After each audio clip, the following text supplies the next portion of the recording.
Hay cosas que uno entierra sin darse cuenta, no por cobardía, no exactamente, sino porque la vida tiene una forma muy particular de enseñarte cuándo callar y cuándo hablar.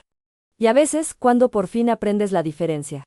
Ya es demasiado tarde para usar esa lección de otra manera. Me he pasado muchos años pensando en eso, en el momento exacto en que entender algo ya no sirve para cambiarlo, solo para convivir con ello. Yo me casé con Aurelio el 14 de marzo de 1969. Tenía 22 años. Él tenía 28. Nos conocimos en una ferretería donde yo trabajaba los sábados para ayudar a mis padres.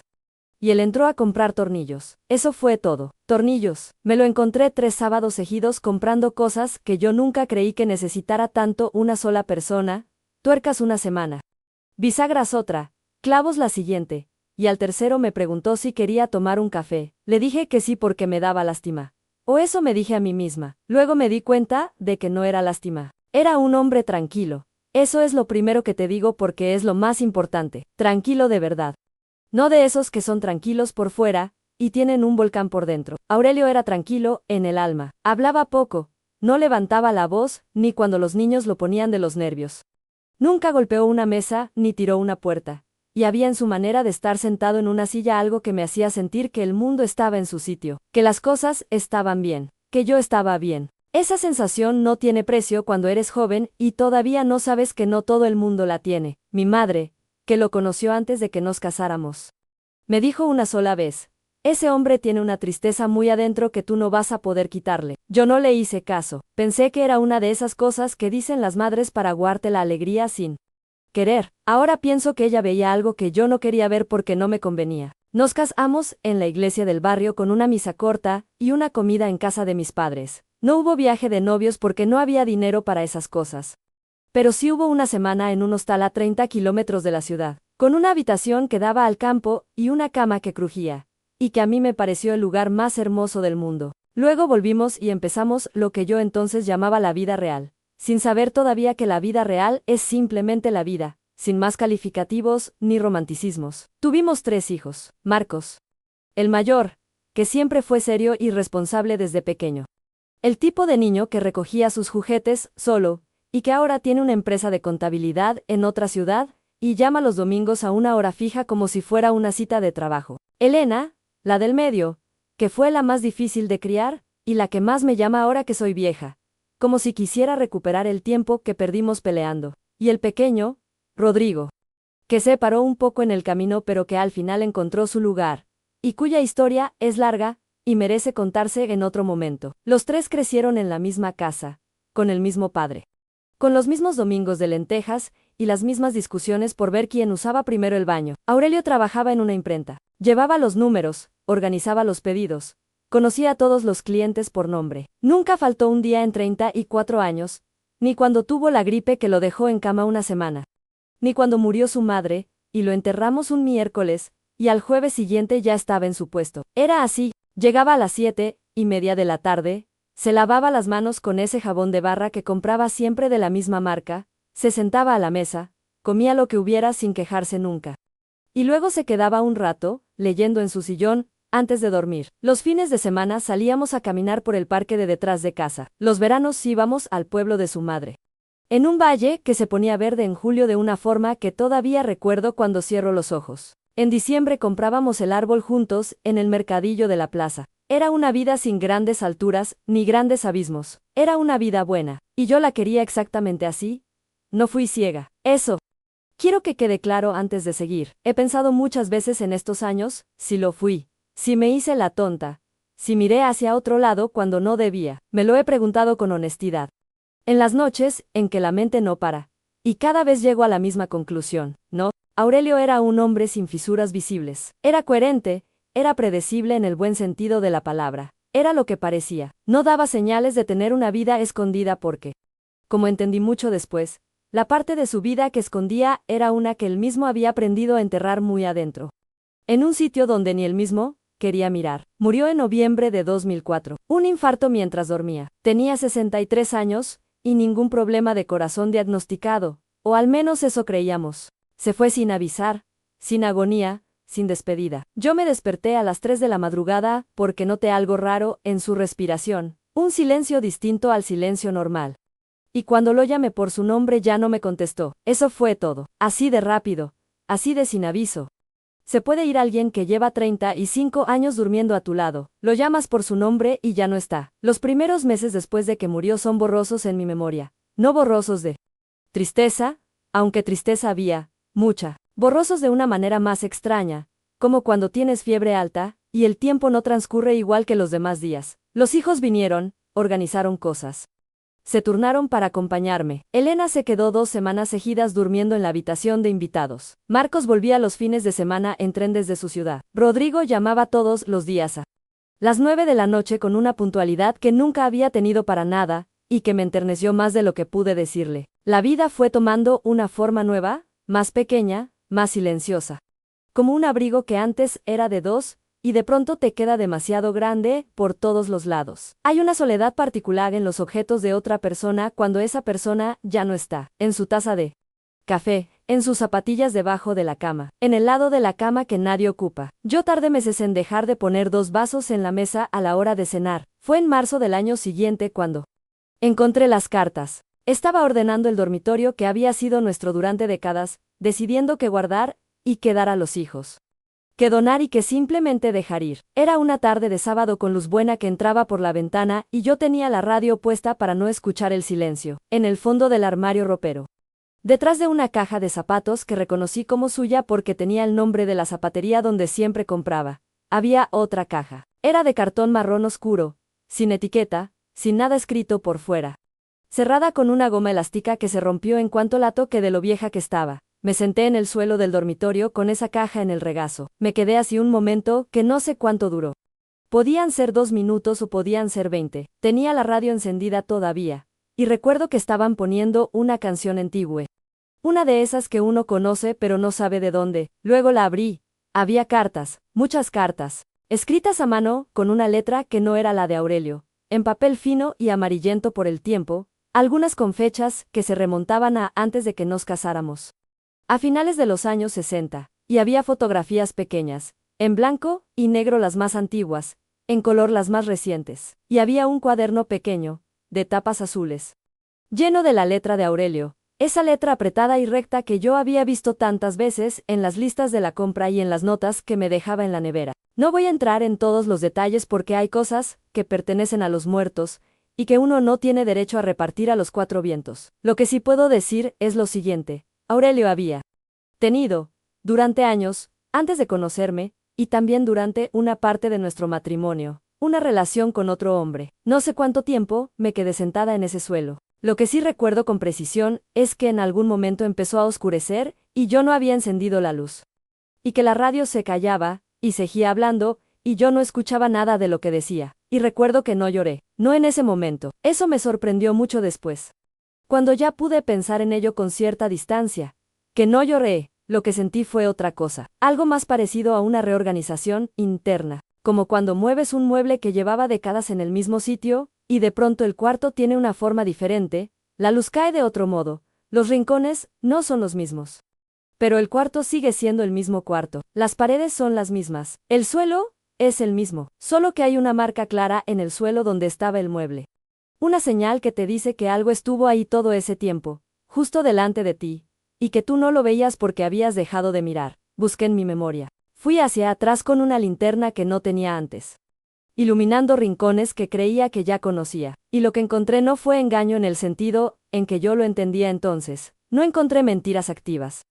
Momentos en que Aurelio me mirara a los ojos y me dijera algo falso para cubrirse. Encontré silencios. Encontré una parte de él que vivió en una habitación a la que yo no tuve acceso nunca, que él mantuvo cerrada con mucho cuidado, y, creo, con mucho dolor. Y encontré también, en ese repaso de 35 años, que me había querido. De eso no dudé ni un momento. Eso lo sabía antes de abrir esa caja, y lo seguí sabiendo después. Y sigo sabiéndolo ahora. Las cartas más recientes eran de mediados de los años 80. La relación había terminado, si es que puede llamarse terminado algo que tiene esa forma. Bastante antes de que nuestros hijos fueran adolescentes. No sé si terminó por elección propia de Aurelio, no sé si fue por las circunstancias. No sé si el otro hombre se fue o si fue él quien se alejó. En el cuaderno azul no había ese tipo de explicaciones. Había otra cosa. Había un hombre escribiéndose a sí mismo en la oscuridad. A las horas en que yo dormía, y él no podía, poniendo en palabras lo que no tenía quien decírselo. Había culpa, mucha culpa, la culpa de una época que no perdonaba estas cosas. Y había también, entremezclada con esa culpa, una forma de paz que le había costado cara. Y había un amor hacia mí y hacia los hijos que yo reconocí como verdadero, aunque viniera envuelto en algo que él nunca me había mostrado. Y eso me resultó lo más extraño de todo, que en esas páginas escritas para nadie se veía más claramente quién era Aurelio que en 35 años de vida compartida. Estuve 3 días sola con esa caja cerrada encima de la mesa del comedor. No llamé a nadie. Fui al mercado. Hice la compra de siempre. Vi las noticias del mediodía. Dormí cada noche lo que pude, y en esos 3 días tomé una decisión. No se lo diría a mis hijos. No se lo diría a nadie. Pensé en contárselo a Elena, que es la más parecida a mí en el fondo. La que mejor me entiende cuando hay algo difícil que decir. Pensé en las palabras que usaría, en cómo empezaría esa conversación, qué cara pondría a ella. ¿Qué haría con esa información el resto de su vida? Y me di cuenta de que no podía quitarme ese peso poniéndoselo a ella, que eso no sería compartir algo. Sería solo aliviarme a mí misma a costa de lo que ella había querido, y seguiría queriendo a su padre. La caja volvió al armario. No la destruí y porque no era mía para destruir. Porque era lo último que quedaba de una parte de Aurelio que había existido, aunque yo no lo supiera, y borrarlo me pareció peor que guardarlo. No la guardé en otro sitio porque no necesitaba esconderla más de lo que ya estaba. Simplemente la puse donde estaba, detrás de los zapatos. Y cerré la puerta del armario. Elena me llama los jueves después de cenar. Marcos viene el primer domingo de cada mes con su mujer y sus hijos, y comemos todos juntos, y luego se van, y yo me quedo con el silencio, y los platos sucios, y estoy bien. Rodrigo me manda mensajes que a veces tienen faltas de ortografía, y que me alegran el día de una forma que él no sabe ni imagina. Los 3 tienen en la cabeza a un padre de cierta manera. Un hombre tranquilo que trabajó toda su vida en una imprenta, y que murió durmiendo sin molestar a nadie. Que es exactamente como él habría querido irse, si hubiera podido elegir. Un buen padre, un buen marido, una persona que estuvo en su sitio. Y era esas cosas. Eso no lo cambió ninguna caja de cartón marrón. Eso no lo cambió ningún cuaderno de tapas azules. Ser una cosa no le quitaba ser las otras, aunque yo tardé tiempo en encontrar las palabras para pensarlo así. Hay personas, lo sé, que dirían que les robé algo a mis hijos, que tienen derecho a conocer a su padre completo, a toda su historia, a la persona real, y no solo la versión que llegó a sus vidas de padre y marido, que el silencio es una forma de mentira, aunque no abra la boca. He escuchado esos argumentos en mi cabeza durante 20 años. Con voces, que a veces suenan como la de Elena cuando está enojada, y a veces suenan como la mía propia de cuando era más joven, y creía que lo correcto siempre tiene una forma reconocible, pero también pienso en esto. Aurelio vivió su vida cargando con algo que su época no tenía palabras amables para nombrar. Vivió en un tiempo en que lo que él era se pagaba caro, con la familia, con el trabajo, con la dignidad, con la libertad en algunos casos, lo que construyó conmigo, con nosotros. Puede que haya sido también una forma de sobrevivir en un mundo que no le daba otra salida. No me pide eso que lo juzgue ni que lo absuelva. Me pide, quizás, que lo entienda. Y yo creo que lo entendí, tarde, desde el suelo de un dormitorio con la luz apagada y una radio sonando de fondo. Pero lo entendí, me mintió, sí. No hay otra palabra posible para lo que hizo. Me ocultó una parte de sí mismo durante décadas. Eso es una mentira, aunque no haya tenido la forma convencional de una mentira. Aunque no haya habido palabras falsas, sino solo palabras que nunca se dijeron. ¿Lo perdoné?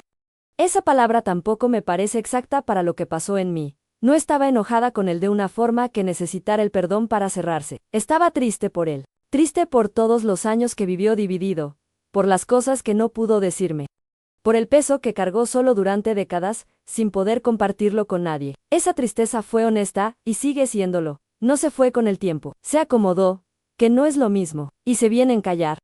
No lo sé. Y eso es lo único que te puedo decir con total certeza después de 20 años.